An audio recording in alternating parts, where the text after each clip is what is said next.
ಶಿವಕುಮಾರ್ ಅವರ ಆಪ್ತ ಶಿವಗಂಗಾ ಬಸವರಾಜ್, ನಾನು ಹಿಟ್ ಅಂಡ್ ರನ್ ಮಾಡಲ್ಲ, ಈಗ ಏನೂ ಮಾತಾಡಲ್ಲ, ಜನವರಿಗಾಗಿ ಕಾಯ್ತಿದ್ದೀನಿ. ಈ ಹಿಂದೆನೂ ಕೂಡ ಇದನ್ನೇ ಹೇಳಿದ್ರು, ಈಗೇನೂ ಮಾತಾಡಲ್ಲ, ಜನವರಿಗೆ ಮಾತನಾಡ್ತೀನಿ ಅಂತ. ಸೊ ಜನವರಿಯ ಜಪ ಮಾಡ್ತಾ ಇದ್ದಾರೆ ಶಿವಗಂಗಾ ಬಸವರಾಜ್. ಅಧಿಕಾರ ಹಂಚಿಕೆಯ ಬಗ್ಗೆ ಜನವರಿ 2ಕ್ಕೆ ಮಾತನಾಡ್ತೀನಿ ಅಂತ ಮತ್ತೊಮ್ಮೆ ಪುನರುಚ್ಚರಿಸಿದ್ದಾರೆ ಡಿಕೆ ಶಿವಕುಮಾರ್ ಅವರ ಆಪ್ತ.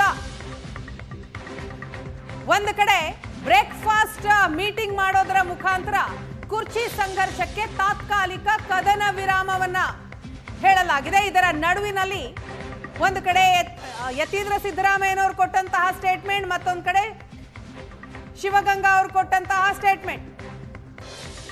ಜನವರಿ ಮಾತಾಡ್ತೀನಿ, 100 ಮಾತಾಡ್ತೀನಿ. ಯಾಕಂದ್ರೆ ಮಾತು ಕೊಟ್ಬಿಡಿ, ನಿಮಗೆ ಡಿಸೆಂಬರ್ ಮುಗಿಲಿ ಮಾತಾಡ್ತೀನಿ. ಜನವರಿ ಪಾಸ್ ಮೊದಲನೇ ದಿನ ಕಾಂಟ್ರವರ್ಸಿ ಬೇಡ. ಜನವರಿ 1 ಬಿಟ್ರೆ 2ನೇ ತಾರೀಕು ಬರ್ರಿ, ಒಂದು ಮಾತಾಡೋದು ಇಬ್ರು ಕೂತು. ಅದನ್ನೆಲ್ಲ 2ನೇ ತಾರೀಕು ನಿಮಗೆ ಉತ್ತರ ಕೊಡ್ತೀನಿ, 100 ಕೊಡ್ತೀನಿ. ಯಾಕೆಂದ್ರೆ ಇಟ್ ಅಂಡ್ ರನ್ ಕೇಸ್ ಇಲ್ಲ ನಮ್ದು. ಮಾತಾಡೋದು ಜನವರಿ ಮಾತಾಡ್ತೀನಿ, 100 ಮಾತಾಡ್ತೀನಿ. ಯಾಕಂದ್ರೆ ಮಾತು ಕೊಟ್ಬಿಡಿ, ನಿಮಗೆ ಡಿಸೆಂಬರ್ ಮುಗಿಲಿ ಮಾತಾಡ್ತೀನಿ. ಜನವರಿ ಪಾಸ್ ಮೊದಲನೇ ದಿನ ಕಾಂಟ್ರವರ್ಸಿ ಬೇಡ. ಜನವರಿ 1 ಬಿಟ್ರೆ 2ನೇ ತಾರೀಕು ಬರ್ರಿ, ಒಂದು ಮಾತಾಡೋದು ಇಬ್ರು ಕೂತು. ಅದನ್ನೆಲ್ಲ 2ನೇ ತಾರೀಕು ನಿಮಗೆ ಉತ್ತರ ಕೊಡ್ತೀನಿ, 100 ಕೊಡ್ತೀನಿ. ಯಾಕೆಂದ್ರೆ ಇಟ್ ಅಂಡ್ ರನ್ ಕೇಸ್ ಇಲ್ಲ ನಮ್ದು. ಮಾತಾಡೋದು ಜನವರಿ ಮಾತಾಡ್ತೀನಿ, 100 ಮಾತಾಡ್ತೀನಿ. ಯಾಕಂದ್ರೆ ಮಾತು ಕೊಟ್ಬಿಡಿ, ನಿಮಗೆ ಡಿಸೆಂಬರ್ ಮುಗಿಲಿ ಮಾತಾಡ್ತೀನಿ. ಜನವರಿ ಪಾಸ್ ಮೊದಲನೇ ದಿನ ಕಾಂಟ್ರವರ್ಸಿ ಬೇಡ. ಜನವರಿ 1 ಬಿಟ್ರೆ 2ನೇ ತಾರೀಕು ಬರ್ರಿ, ಒಂದು ಮಾತಾಡೋದು ಇಬ್ರು ಕೂತು. ಅದನ್ನೆಲ್ಲ 2ನೇ ತಾರೀಕು ನಿಮಗೆ ಉತ್ತರ ಕೊಡ್ತೀನಿ, 100 ಕೊಡ್ತೀನಿ. ಯಾಕೆಂದ್ರೆ ಇಟ್ ಅಂಡ್ ರನ್ ಕೇಸ್ ಇಲ್ಲ ನಮ್ದು. ಮಾತಾಡೋದು ಜನವರಿ ಮಾತಾಡ್ತೀನಿ, 100 ಮಾತಾಡ್ತೀನಿ. ಯಾಕಂದ್ರೆ ಮಾತು ಕೊಟ್ಬಿಡಿ, ನಿಮಗೆ ಡಿಸೆಂಬರ್ ಮುಗಿಲಿ ಮಾತಾಡ್ತೀನಿ. ಜನವರಿ ಪಾಸ್ ಮೊದಲನೇ ದಿನ ಕಾಂಟ್ರವರ್ಸಿ ಬೇಡ. ಜನವರಿ 1 ಬಿಟ್ರೆ 2ನೇ ತಾರೀಕು ಬರ್ರಿ, ಒಂದು ಮಾತಾಡೋದು ಇಬ್ರು ಕೂತು. ಅದನ್ನೆಲ್ಲ 2ನೇ ತಾರೀಕು ನಿಮಗೆ ಉತ್ತರ ಕೊಡ್ತೀನಿ, 100 ಕೊಡ್ತೀನಿ. ಯಾಕೆಂದ್ರೆ ಇಟ್ ಅಂಡ್ ರನ್ ಕೇಸ್ ಇಲ್ಲ ನಮ್ದು. ಮಾತಾಡೋದು ಜನವರಿ ಎಸ್, ಮತ್ತೆ ಮಾರುತೇಶ್ ನಮ್ಮ ಜೊತೆ ಸಂಪರ್ಕದಲ್ಲಿದ್ದಾರೆ. ಮಾರುತೇಶ್, ಇಷ್ಟೊತ್ತು ಕೂಡ ಯತೀಂದ್ರ ಸಿದ್ದರಾಮಯ್ಯನವರ ಬಗ್ಗೆ ಮಾತನಾಡ್ತಾ ಇದ್ವಿ. ಈಗ ಡಿಕೆ ಶಿವಕುಮಾರ್ ಅವರ ಕ್ಯಾಂಪ್ನಿಂದ ಶಿವಗಂಗಾ ಬಸವರಾಜ್ ಅವರು ಆಡಿದಂತಹ ಮಾತನ್ನ ತಾವು ಕೂಡ ಕೇಳಿಸ್ಕೊಂಡ್ರಿ. ಸೊ ಸಿಎಂ ಆಗಿ ಸಿದ್ದರಾಮಯ್ಯನವರ ಕೊನೆ ಅಧಿವೇಶನ ಆಗಿಬಿಡುತ್ತಾ ಇದು ಅಂತ ಈಗ ಬ್ರೇಕ್ಫಾಸ್ಟ್ ಮೀಟಿಂಗ್ ಮೂಲಕ ಒಂದು ಅಲ್ಪ ವಿರಾಮ ಹಾಕಿದ್ದಾರೆ. ಏನ್ ಅರ್ಥ ಉಳಿತು?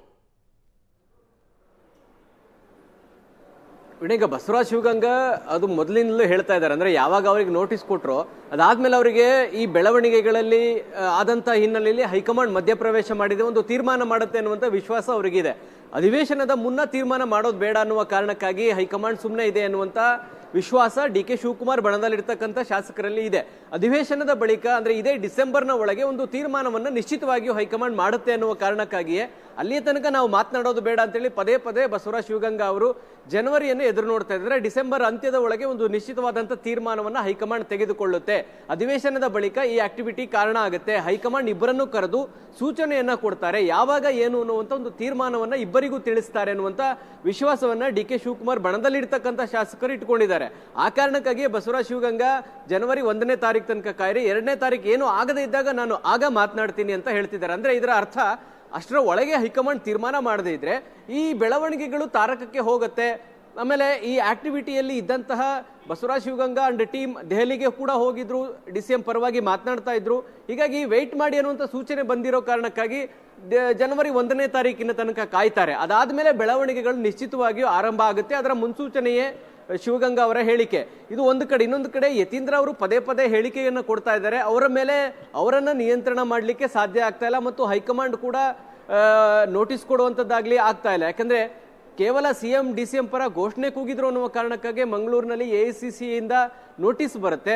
ಮುಖ್ಯಮಂತ್ರಿಗಳ ಬದಲಾವಣೆ ವಿಚಾರಕ್ಕೆ ಸಂಬಂಧಪಟ್ಟಾಗೆ 5 ವರ್ಷ ಸಿದ್ದರಾಮಯ್ಯನವರೇ ಮುಂದುವರಿತಾರೆ, ಯಾವುದೇ ಗೊಂದಲ ಇಲ್ಲ ಅನ್ನುವಂಥದ್ದು ಮತ್ತು ಇದು ಪ್ರವೋಕ್ ಆಗುತ್ತೆ ಇನ್ನೊಂದು ಬಣದವರಿಗೆ.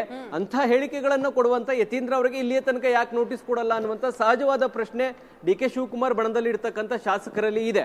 ಹಾಗಾಗಿ ಅಧಿವೇಶನದ ಮೊದಲ ದಿನವೇ ಈ ಬೆಳವಣಿಗೆ ಆಗಿರುವಂತದ್ದನ್ನ ನೋಡಿದ್ರೆ ಅಧಿವೇಶನ ಮುಗಿಯುವ ತನಕ ಈ ಗೊಂದಲಗಳು, ಈ ಹೇಳಿಕೆ ಪ್ರತಿ ಹೇಳಿಕೆಗಳು ಮುಂದುವರಿಯುವಂತಹ ಲಕ್ಷಣಗಳು ಕಾಣಿಸ್ತಾ ಇದಾವೆ. ವೀಣಾ, ಎಸ್, ಖಂಡಿತ. ಥ್ಯಾಂಕ್ ಯು ಮಾರುತೇಶ್ ತಮ್ಮೆಲ್ಲ ಡೀಟೇಲ್ಸ್ಗಾಗಿ.